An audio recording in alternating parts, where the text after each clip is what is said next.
Media నాకు తెలిసి స్వర్గీయ రాజశేఖర రెడ్డి గారు కూడా ఏ రోజు కూడా మీడియాల గురించి మాట్లాడలేదు. ఎందుకంటే పరిపాలన ఎలా చేయాలో ఆయనకు కూడా తెలుసు. అప్పుడు అంతకుముందు రాజశేఖర రెడ్డి గారి కంటే ముందు పనిచేసిన చంద్రబాబు గారి అభివృద్ధిని రాజశేఖర రెడ్డి గారు ఏమి ఆపేలా లేకుంటే ఏమి కూల్చేయాల కంటిన్యూషన్ చేసుకుంటూ వెళ్ళారు. ఆయన ఒక మంచి పేరు సంపాదించుకున్నారు. చంద్రబాబు నాయుడు గారు తర్వాత ఆయన పరిపాలన తర్వాత జగన్మోహన్ రెడ్డి గారు 2019లో ఎక్కిన తర్వాత కూల్చడం దగ్గర నుంచి మొదలుపెట్టారు. ఎందుకు కూల్చాడా అంటే ఎవరికి తెలియదు. ఫస్ట్ కూల్చడం నేర్చుకున్నాడు ఆయన. ఈ రోజు శేఖర్ ఏమంటాడు, ఈనాడు ఏది రాస్తే అది ప్రభుత్వం చేసుకుంటూ పోద్దా అని. అదే ఈనాడు, అదే ఆంధ్రజ్యోతి, అదే టీవీ5 గురించి జగన్మోహన్ రెడ్డి గారు అసలు మైక్ పట్టుకుంటే చాలు Eenadu Ramojirao, ABN Radhakrishna, TV five BR Naidu.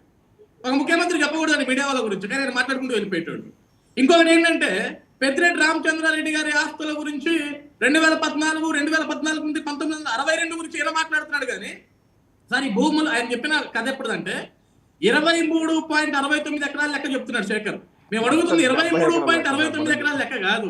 2022లో Jaganmohan Reddy గారు ముఖ్యమంత్రిగా ఉన్నప్పుడు పెద్దిరెడ్డి రామచంద్రారెడ్డి గారు అటవీ శాఖ మంత్రికి కూడా ఆయనే ఉన్నాడు సార్. ఆ రోజు అటవీ శాఖ మంత్రికి కూడా మన గనుల మంత్రి ఆయన, అటవీ శాఖ మంత్రి ఆయన, ఎనర్జీ మంత్రి ఆయనే. అటవీ శాఖ మంత్రిగా ఉన్నప్పుడు సార్ 23.69 ఎకరాలు ఉండాల్సింది మొత్తానికి 104 ఎకరాలకు వెళ్ళిపోయింది. నిన్న విజిలెన్స్ వాళ్ళు ఇచ్చిన రిపోర్ట్ మేము ఇచ్చింది కాదు కదా సార్. అది ఈనాడు ఇచ్చిన రిపోర్ట్, ఆంధ్రజ్యోతి ఇచ్చిన రిపోర్ట్, చంద్రబాబు నాయుడు ఇచ్చిన రిపోర్ట్, పవన్ కళ్యాణ్ ఇచ్చిన రిపోర్ట్ కాదు. విజిలెన్స్ అధికారులు ఇచ్చిన రిపోర్ట్ అటవీ భూమిని ఆక్రమించి దాదాపుగా 104 ఎకరాలని వ్యవసాయ క్షేత్రంగా మార్చుకున్నాడు పెద్దిరెడ్డి రామచంద్రారెడ్డి అని ఇచ్చింది విజిలెన్స్ అధికారులు. ఇప్పుడు శేఖర్ గారు ఏమన్నారంటే సిబిఐ కేసుకుంటావా, ఈడీ కేసుకుంటావా, సిట్ కేసుకుంటావా, స్టాండ్ కేసుకుంటావా, అవసరమైతే ఇంటర్నేషనల్ అవుతావు, అంతదాకా అవసరంలా.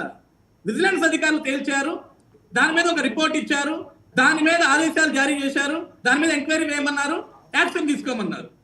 సో శేఖర్ గారు భయపడాల్సిన అవసరం లేదు, కంగారు పడాల్సిన అవసరం లేదు.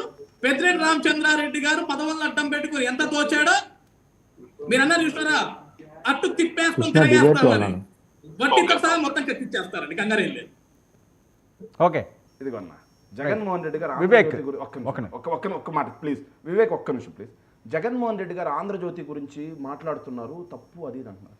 మరి ఇది ఒక్కసారి చూడండి అన్న. ఈరోజు ఆంధ్రజ్యోతి కదా అన్న, బడులను ముంచిన జగన్మోహన్ రెడ్డి గారి హయాంలో ఏదైతే గవర్నమెంట్ స్కూల్స్లో డ్రాప్అవుట్స్ 5 లక్షల మంది అయ్యారంట సార్. సార్ ఇది ఏదైతే సెంట్రల్ గవర్నమెంట్ ఇచ్చినటువంటి డేటా సార్.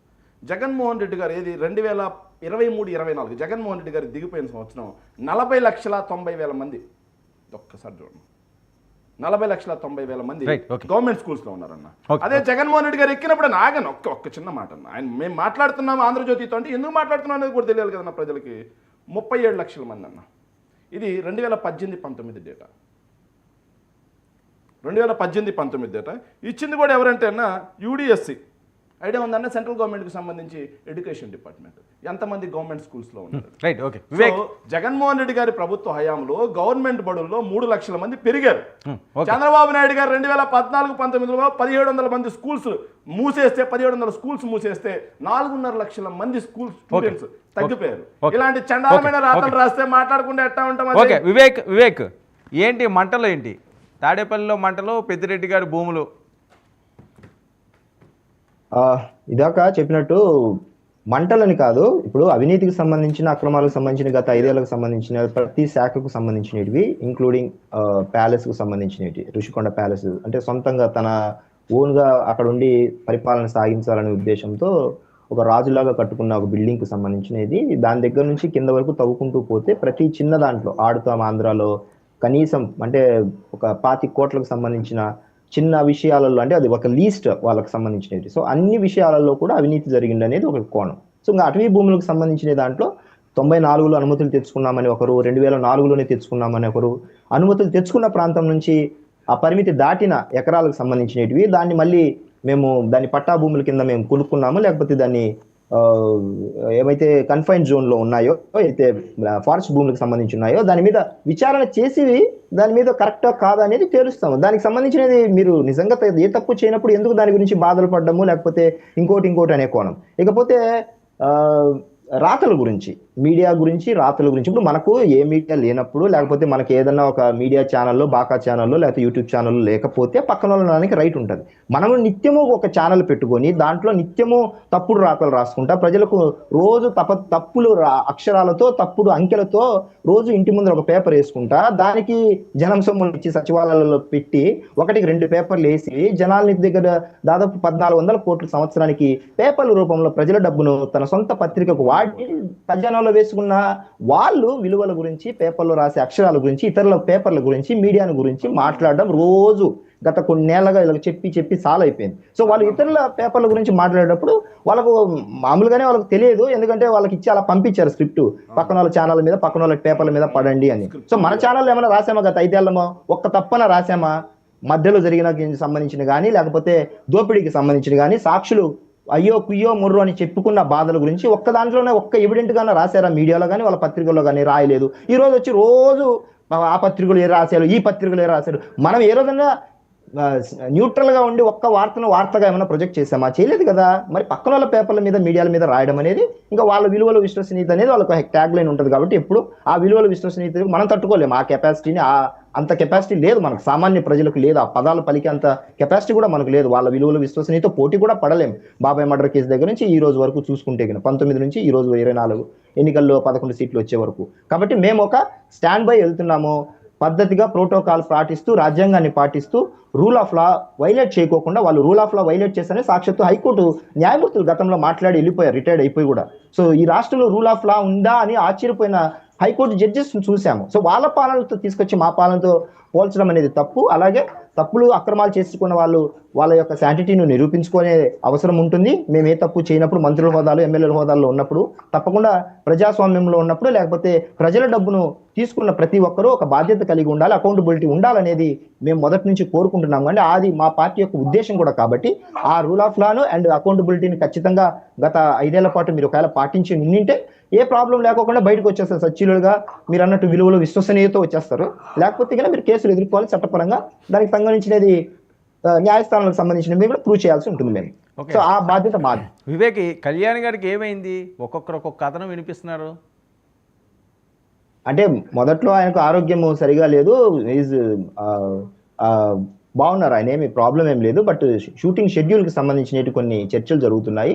సో ఆ చర్చలు అయిపోయిన వెంటనే మళ్ళీ ఇటు ఇంపార్టెంట్ గా మన ప్రభుత్వానికి సంబంధించిన కొన్ని మీటింగ్స్ ఉన్నాయి. అవి చూసుకొని నైట్ షిఫ్ట్ లో మాక్సిమం షూట్ చేసే అవకాశం ఉంది. రేపు ఎల్లుండి కూడా ఆయన తిరిగి వచ్చేస్తారు, నో ప్రాబ్లం. ఓకే, నేను చెప్పింది అదే సార్. సార్ మేము చెప్పింది అదే సార్. మీరేమో ఆయనకి హెల్త్ బాగాలేదు అది ఇది అంటారు. మేము మాట్లాడే పాపం ఇప్పటికైనా వివేక్ ఒప్పుకున్నాడు. ఆయన షూటింగ్ పనుల్లో బిజీగా ఉన్నారు sir. OG and Harihara Veeramallu సినిమాలు ఎండింగ్కి వచ్చింది. ఆ షూటింగ్ పనుల్లో బిజీగా ఉన్నారు సార్. మేము చెప్తే మా మీద బురద జల్లుతారు. పాపం పోనీలో వివేక్ అని ఒప్పుకున్నాడు. Thank you. Right, okay. షూటింగ్లలో ఇప్పుడు చెప్పలేదు నేను, ఆయనకు ఆరోగ్యం బాగాలేదు, ఫైల్స్ క్లియర్ చేస్తున్నారు, 2 రోజుల్లో వస్తారు, నైట్ షిఫ్ట్ లో చేసుకుంటారు. ఇక్కడికి వచ్చాను పూర్తిగా ఇనున్నా దేవుడు. మనం సగం వింటాం, సగం రాస్తాము, సగం వింటాం, సగం రాస్తాము. ఇప్పుడన్నా సగం ఇను పూర్తిగా. ఇక్కడికి వస్తారు 2 రోజుల్లో, వచ్చిన తర్వాత ఇక్కడ షెడ్యూల్ నైట్ షెడ్యూల్ చేస్తారని చెప్పిన. విజయవాడ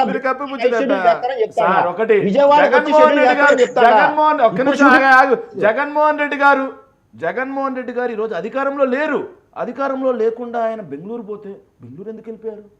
ఈరోజు ఒక మంత్రి స్థానంలో ఉన్నటువంటి వ్యక్తి ఎక్కడికి పోయారు, ఏం చేస్తున్నారు ప్రజలకు చెప్పాల్సిన పని లేదా? అకౌంటబిలిటీ కాదా? అకౌంటబిలిటీ కాదా? మేము ఆడ ఉంటాం, దాక్కుంటామంటే ఎక్కడికి వెళ్ళారు, ఏం చేస్తున్నారు ప్రజలకు తెలియజేయాల్సినటువంటి అవసరం మంత్రి స్థాయిలో ఉన్నటువంటి వ్యక్తికి ఉందా లేదా? ఉప ముఖ్యమంత్రి స్థాయిలో ఉన్నటువంటి వ్యక్తికి ఉందా లేదా? చెప్పకుండా ఉందా లేదా చెప్పండి. జ్వరం వచ్చిందండి, రాలేరండి. ఏం జ్వరం? ఎక్కడ ట్రీట్మెంట్ తీసుకున్నారు? ఎక్కడ ట్రీట్మెంట్ తీసుకున్నారు? ఓజీ సినిమా షూటింగ్ లో తీసుకుంటా ఉన్నారా? హరిహర వీరమల్లు షూటింగ్ లో తీసుకున్నారా? ఓజీ షూటింగ్ లో తీసుకున్నారా? హరిహర వీరమల్లు సినిమా షూటింగ్ లో అయ్యప్ప రెస్పాండ్ అయ్యప్పకి ఇవ్వండి, సింగిల్ ఫ్రేమ్ అది చెప్పరు. అన్ని మ్యూట్ చేసి అయ్యప్పకి ఇవ్వండి. ఈరోజు పెద్దిరెడ్డి గారు యొక్క అటవీ క్షేత్రాల గురించి విజిలెన్స్ అధికారులు ఇచ్చినటువంటి రిపోర్ట్ ని క్షుణ్ణంగా చదవమని మేము కోరుతూ ఉన్నాం. అందులో దానికి లింక్ డాక్యుమెంట్లు లేవని, అది మొత్తం పూర్తిగా కబ్జాకు గురైనటువంటి ఫారెస్ట్ భూమి అని చెప్పి, ఇది రిజర్వ్ ఫారెస్ట్ గా ఉన్న గతంలో భూమి అని చెప్పి రికార్డెడ్ గా వాళ్ళు అటవీ శాఖ నుంచి తెప్పించుకుని మరి రికార్డెడ్ గా ప్రూవ్ చేసిన తర్వాత కూడా ఎప్పుడో గత ప్రభుత్వంలో అలాగిచ్చారు, అటవీ శాఖ పరిశోధించింది అని చెప్పడం అనేది ఏంటంటే ఇది అసలు ఆ భూమి వేరండి, ఈ భూమి వేరే. ఈయన మాట్లాడేది ఈయన 104 ఎకరాల యొక్క కబ్జా భూమిని విజిలెన్స్ అధికారులు తీసుకొచ్చినటువంటి ఒక రిపోర్ట్ మీరు సరిగ్గా చదువుకుని డిబేట్ వస్తే అది బాగుంటది. నెక్స్ట్ దస్తాలు కాలిపోయినాయి అన్నారు. అక్కడ ఏంటంటే గడ్డి కాలిపోయిందా? మంచేమో ధారాపాతంగా వర్షంగా కురుస్తున్న రోజుల్లో రాత్రి భాగం ఒక గడ్డి కాలిపోయిందంట. ఏమంటే రాత్రి భాగం మంచి టైంలో అది దస్తాలు కాలిపోయినాయి. అన్ని మ్యూట్ చేయండి, ఆల్ మ్యూట్. ఆయనకి ఇవ్వండి, ఆయన సింగిల్ ఫ్రేమ్ మ్యూట్ లో ఉన్నది ఎందుకు టైం వేస్ట్. మాట్లాడండి అయ్యప్ప. ఆయన ఈ రోజుని మంచు కారిపోతుందా, వర్షం కురిసినట్టు మంచు కురిసిపోతుందా, ఎండిపోయిన గడ్డి కాలిపోయిందంటే ఎలా నమ్ముతారండి? జగన్మోహన్ రెడ్డి గారి ఇంటి ముందు గడ్డి కాలిపోయింది. గడ్డి ఎంతసేపు కాలుతుంది? 5 నిమిషాలు కాలుతుంది, 10 నిమిషాలు కాలుతుంది. కానీ అంత ఈ రోజుని మంటలు కూడా ఆర్పే అంత స్థితిలో అక్కడ మంటలు చెలరేగాయి అంటే కారణం ఏంటి? సరే మీ అనుమానం ఏంటి చెప్పండి. గడ్డి మాత్రం అంతసేపు కాలుతుందా? సరే మీ అనుమానం ఏంటి?